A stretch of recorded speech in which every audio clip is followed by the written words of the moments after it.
اللہ علیہ وسلم ہمارے مہمان بنے، آپ صلی اللہ علیہ وسلم ہمارے مہمان بنے۔ سارے قبیلے والے، بہت سارے قبیلے، بنو قریظہ بھی ہیں، بنو نذیر بھی ہیں، بنو نجار بھی ہیں، سارے کہہ رہے ہیں آپ صلی اللہ علیہ وسلم مہمان کس کے بنے؟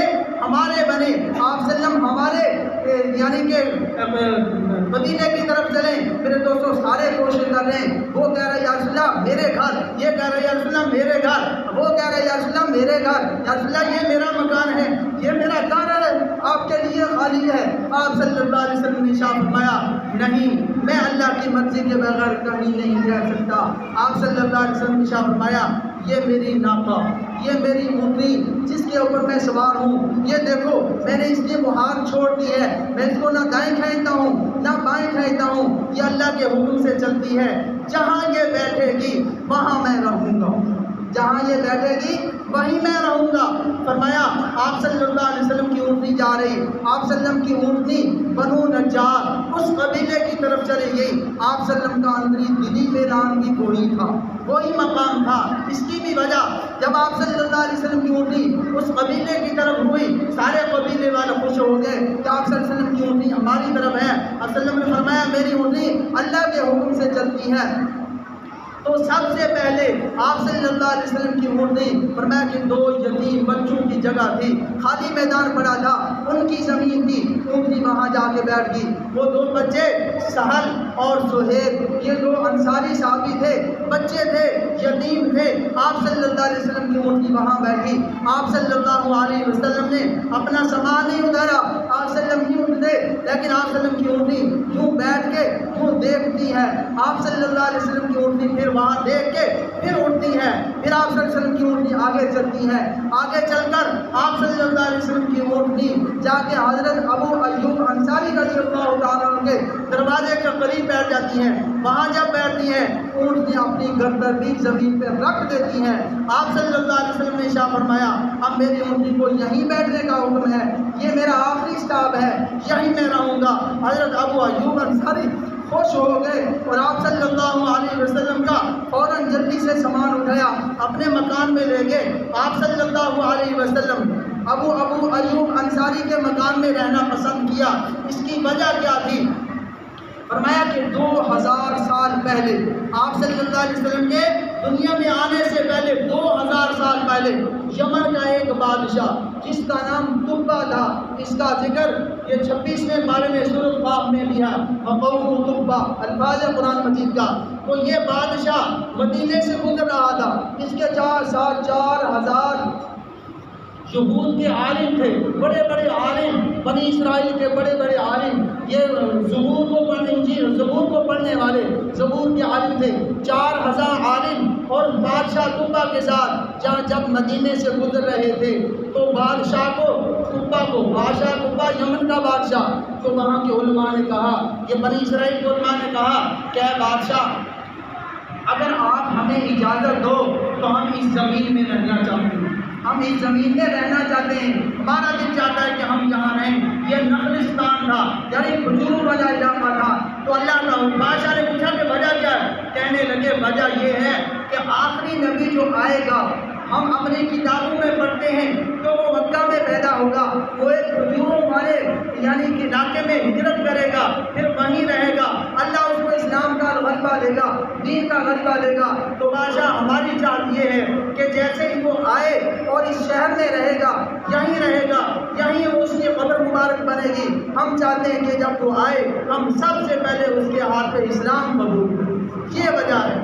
تو بادشاہ نے کہا واقعی ایسے ہے؟ ہاں کہنے لگے تو بادشاہ سلامت واقعی ایسے ہیں، ہماری تعلیم ہماری کتابیں ہمیں بتاتی ہیں۔ تو پھر بادشاہ نے ان سارے 4000 علماء کرام کے لیے ہر ایک کے لیے علیحدہ مکان بنوا کے اس کو دیا، اپنے ہر مولوی کو، اپنے ہر عالم کو۔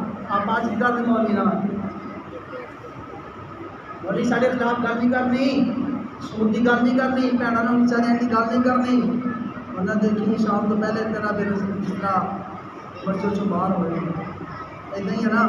تو بہرحال اس بادشاہ نے اپنے علماء کرام کی بڑی قدر کی، تو ہر ایک کو مکان بنوا کے دیا۔ اس نے ایک مکان آپ صلی اللہ علیہ وسلم کے لیے بنوایا اور اپنے سب سے بڑے عالم کو کہا کہ یہ مکان اس آخری نبی کا ہے، اور یہ میں تمہیں ایک رکا لکھ کے دے رہا ہوں، ایک پیغام لکھ کے دے رہا ہوں، تو جب وہ نبی تیری زندگی میں آ جائے یا تیری اولاد کی زندگی میں آ جائے، یہ رکا، یہ میرا پیغام اس نبی تک پہنچانا ہے۔ اس پیغام میں مباشرہ لکھتا ہے کہ میں تیرے اوپر ایمان لے کے آتا ہوں، میں تیرے اوپر ایمان لے کے آتا ہوں، اگر تو میری زندگی میں آ گیا میں تیری مدد کروں گا، میں تیرا ساتھ دوں گا، اگر تو میرے بعد میں آیا تو میں بعد میں آنے والوں کو نصیحت کر رہا ہوں، تو لہٰذا یہ مکان جو ہے میں اس نبی کے لیے بنوا رہا ہوں۔ تو آپ صلی اللہ علیہ وسلم، علماء کرام فرماتے ہیں کسی اور کے مکان میں نہیں ٹھہرے، اس بادشاہ نے جو آپ صلی اللہ علیہ وسلم کے لیے مکان بنوایا تھا یہی ابو ایوب انصاری کا مکان تھا۔ جب آپ صلی اللہ علیہ وسلم کا سامان لے کے ابو ایوب انصاری مکان میں چلے گئے تو ابو ایوب انصاری اسی عالم کی نسل سے تھا، بڑا سمجھدار آدمی تھا، آپ صلی اللہ علیہ وسلم پر ایمان کو پہلے لا چکے تھے۔ آپ صلی اللہ علیہ وسلم کو وہ رکا بھی سپرد کیا، آپ صلی اللہ علیہ وسلم اسی مکان میں رہے۔ تو میرے دوستو، آپ صلی اللہ علیہ وسلم کس مکان میں رہے؟ اپنے مکان میں رہے، کسی اور کے مکان میں نہیں رہے۔ تو آپ صلی اللہ علیہ وسلم کو اللہ تعالیٰ نے یہ ہجرت کروائی، پھر میرے دوستو آپ صلی اللہ علیہ وسلم مدینے میں ٹھہرے۔ اب جو ہے علماء دوسرے لوگ بھی، بنی اسرائیل والے بھی اور دوسرے لوگ بھی سارے آ کر مسلمان ہونا شروع ہو گئے۔ تو آپ صلی اللہ علیہ وسلم کی جہاں پہلے اونٹنی بیٹھی تھی، آپ صلی اللہ علیہ وسلم نے وہاں سب سے پہلے مسجد نبوی کی بنیاد رکھی۔ تو مکے میں کیا کیا؟ سب سے پہلے مدینے میں کیا کیا؟ قباء میں بھی سب سے پہلے مسجد کی بنیاد رکھی، اور مکے میں سب سے پہلے مدرسے کی بنیاد رکھی۔ جب آپ صلی اللہ علیہ وسلم مدینے میں پہنچتے ہیں تو جہاں اونٹنی بیٹھی تھی، فرمایا کہ یہاں آپ صلی اللہ علیہ وسلم نے وہ زمین ان نوجوانوں سے، ان مسکینوں سے، غریبوں سے، یتیموں سے خریدی، اور آپ صلی اللہ علیہ وسلم نے وہاں مسجد نبوی کی بنیاد رکھی۔ تو یہ آپ صلی اللہ علیہ وسلم کا ہجرت کا سفر ہے۔ تو تین چیزیں ربیع الاول میں، ولادت بھی اور نبوت بھی ربیع الاول میں، تیسری چیز ہجرت بھی ربیع الاول میں، اور چوتھی چیز آپ صلی اللہ علیہ وسلم کی وفات مبارکہ بھی، دنیا سے جانا بھی، یہ بھی ربیع الاول میں، یہ بھی ربیع الاول میں ہے۔ اب ولادت ربیع الاول میں، تاریخ تعین نہیں، بعض کہتے ہیں 12 ہے، بعض کہتے ہیں 11 ہے، بعض کہتے ہیں 9 ہے، 8 ہے، لیکن وفات کی تاریخ سارے علماء کرام کا اتفاق ہے کہ 12 ربیع الاول کو آپ صلی اللہ علیہ وسلم کی وفات مبارکہ ہے۔ کیا ہے؟ وفات مبارکہ ہے 12 ربیع الاول۔ ولادت میں تو اختلاف ہے، لیکن وفات میں کسی عالم کا اختلاف نہیں، سارے اس بات پر متفق ہیں کہ آپ صلی اللہ علیہ وسلم کی وفات مبارکہ کس طریقے کو ہے؟ 12 ربیع الاول کو۔ میرے دوستو، جب بچہ پیدا ہوتا ہے خوشی کرتے ہیں، اگر زندگی ساتھ نہ دے تو فوت ہو جاتا ہے تو سال بعد پھر اسی دن خوشی کرتے ہیں، وہ دن یاد آتا ہے تو رونا آتا ہے۔ تو یہ دن میرے دوستو صلی اللہ علیہ وسلم کی وفات کا رونے کا دن ہے، نہ کہ عید کا دن ہے۔ عید ابو جہل نے منائی تھی، عید ابو لہب نے منائی تھی، تو ان کو اسلام نصیب نہیں ہوا۔ جنہوں نے مقصد ولادت کو سمجھا وہ جنت کے راہی ہیں، وہ جنت کے راستے میں ہیں۔ تو اللہ تعالیٰ ہم سب کو آپ صلی اللہ علیہ وسلم کی ہر سیرت صورت، آپ صلی اللہ علیہ وسلم کے عقائد